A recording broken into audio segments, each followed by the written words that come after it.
Эндометриоз ауруы асқынса, эндометрийлер ағзаның барлық аймағына тарай бастайды. Мамандар ауруды асқындырмаудың амалы ретінде дұрыс тамақтанумен қатар ағзаны қажетті дәрумендермен толықтыруды ұсынады. Мұндайда ең алдымен Д дәруменінің маңызы зор.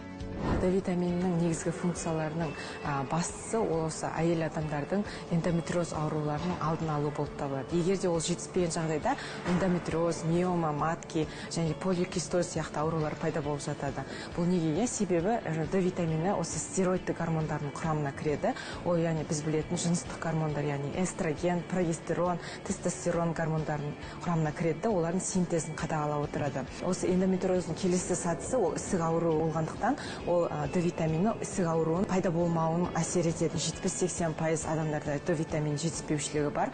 Оны зерттеу үшін сіздер 25 OH-ты, яғни анализін тапсырып, одан кейін оның мөлшері 30 нанограммнан төмен болса, бұл жетіспеушілікті көрсетеді. Ал норма көрсеткіш ол 30 және 100 нанограмм аралығындағы көрсеткіш. Д дәрумендерінің қажетті мөлшерін балық, қызыл ет пен бауыр, жұмыртқаның сарысы, ірімшік пен сүт өнімдерінен алуға болады. Ал мамандар ауруды асқындырмау үшін омега-3 дәруменінің де маңызы зор дейді. Ол омега негізі регенерацияға және де қабынуды басуын әсер етеді.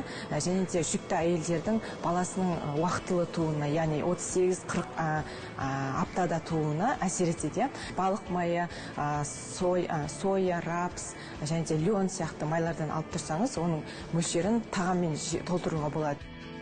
Эндометриоз диагнозы қойылғаннан бастап гинеколог дәрігер сізге Д дәрумені мен омега-3-тің қабылдау мөлшерін тағайындайды. Ал дәруменді өз мөлшерімен уақытында ішу арқылы иммунитетті нығайтып, аурудың симптомдарын жеңілдете аласыз.